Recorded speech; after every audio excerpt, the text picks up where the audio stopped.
hello लोगोफोर बड' जब info YouTube चेनेलाव बरायबाय आसा खालामो नोंथांमोना बयबो मोजां दङ एसएससी जीडी गोबां नोंथांमोना एडमिटनि स्टेटास नायगासिनो दङ बेनिफ्राय एडमिट माब्लानिफ्राय डाउनलड खालामनो हागोन आरो लोगोसे एग्जाम डेटआ माब्लानिफ्राय जामारगोन नोंथांमोना गोबां मिथिखाबाय नाथाय खायसे मिथियाखै दा बेखौनो जों बेयाव कभार खालामगोन आरो माबोरै डाउनलड खालामनांगौ आरो लोगोसे जाय नोंथांमोना एडमिट मोनाखै अब्ला मा अपसन दङ नोंथांमोना भिडिअखौ नायलांबाय था जोबजासिम दा लोगोफोर भिडिअ नायनानै मोजां मोनोबा लाइक खालामबानो जाबाय आरो नोंथांमोना कमेन्ट्स खालाम जायफ्रा भिडिअ नायदों नोंथांमोना एग्जाम डेट नोंथांमोना कमेन्ट्स खालामना खिथानो हागोन बेनिफ्राय बबेयाव जादों आरो मानो जादों नोंथांमोना डिटेल्सखौ होनो हागोन कमेन्ट सेक्सनाव स' बिदिब्ला लोगोफोर गोबाव खालामब्ला जों थांसै अफिसियेल वेबसाइटआव दा नोंथांमोननि एडमिट कार्डआ जागायगोन डाउनलडआ बेनो जाबाय 2 नभेम्बराव दा 2 नभेम्बर जानाय लोगो लोगो एडमिट नोंथांमोना डाउनलड खालामनानै लानो हायो दा लोगोफोर बेखायनो जों थांनांगोन अफिसियेल वेबसाइटआव दा अफिसियेल वेबसाइटआव थांनाय लोगो लोगो नोंथांमोना गासैबो डिटेल्सखौ नायना लानो हागोन बेजों लोगोसे नोंथांमोना एडमिट डाउनलड खालामनानै लानो हागोन दा लोगोफोर गोबाव खालामना जों फैबाय अफिसियेल वेबसाइटआव दानिया नोंथांमोना अफिसियेल वेबसाइटखौ डिसक्रिपसनाव मोनगोन दा नोंथांमोना एडमिट लिंकखौबो डाइरेक्ट मोननाय जागोन चेक खालामबानो जाबाय आरो बेनिफ्रायनो डाउनलड खालामनानै लानो हागोन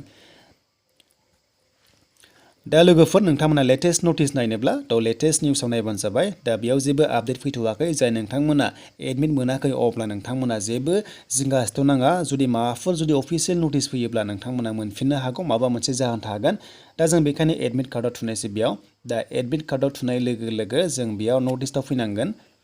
दा नटिसआव बेयाव थुनाय लोगो लोगो नोंथांमोना sccner.org.in थ' नोंथांमोना बे वेबसाइटखौ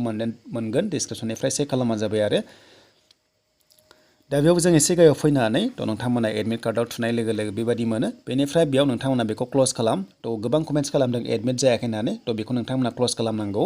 दा बेखौ क्ल'ज खालामनाय लोगो लोगो नोंथांमोना एडमिट कार्ड डाउनलड खालामनो हायो बा नोंथांमोना स्टेटास नायनो हागोन स' बेखायनो जों क्लिक हियरआव थुनांगोन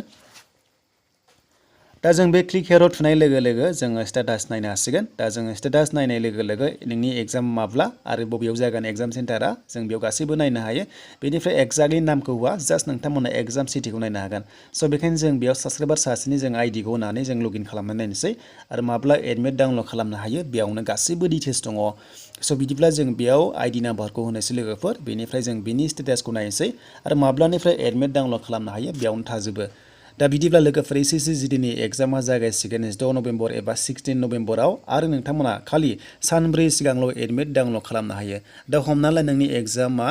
उमुक तारिखआव जागोनब्ला नोङो बिनि सिगां सानब्रै सिगां नोंथांमोना एडमिट कार्ड डाउनलड खालामनो हायो दा बेयाव नायदो लोगोफोर एग्जाम डेटआ 16 नभेम्बर बेनिफ्राय एडमिट डाउनलड खालामनो हागोन 12आव हागोन नभेम्बरनि अब्ला सानब्रै सिगांल' एडमिट डाउनलड खालामनो हायो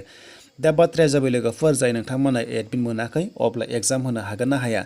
दा एसएससीआ ओरैबायदि खालामदों सिगाङाव माखासे रुल्स होदोंमोन नटिफिकेसनाव जे जाय नोंथांमोना फट'खौ एबा सिगनेचारखौ मोजां होआ अब्ला रिजेक्ट जागोन आरो नोंथांमोना एडमिट मोननाय नङा होननानै स' फाइनालि बेनो जामारबाय जाय नोंथांमोना रिजेक्ट जादों एडमिट होनाय जाला एबा मोननाय जाला नाथाय लोगोफोर एसएससीआ जुदि माबा मोनसे नटिफिकेसन होफिनोब्ला एबा कनसिडार होयोब्लासो नोंथांमोना एडमिट कार्ड गोदानै डाउनलड खालामनो हागोन दा बेखायनो जों साननै सानथामसो नेनांगोन जेब्ला अफिसियेल नटिफिकेसन फैफिनो अब्ला नोंथांमोना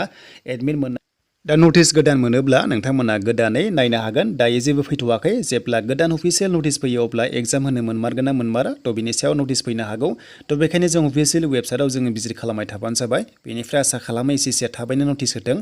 दा गोबाङानो रिजेक्ट जाखादों दा मेक्सिमाम जुदि रिजेक्ट जायोब्ला थ' गोदानै माबा मोनसे राहा लागोन एसएससीआ थ' बेखौ नेना थादो नोंथांमोना बेखायनो थ' नोंथांमोना लेटेस्ट निउसाव नायबाय थाबानो जाबाय एसएससीनि वेबसाइटआव दा बेयाव नोंथांमोना लेटेस्ट निउसाव नायबाय था जाहाथे गोदान अफिसियेल नटिफिकेसन फैयोब्ला नोंथांमोना जुदि माबाफोर खालामनांगौबा थ' नोंथांमोना आपल'ड एबा नोंथांमोना इडिट खालामनानै लानो हानायनि अपसन फैगोन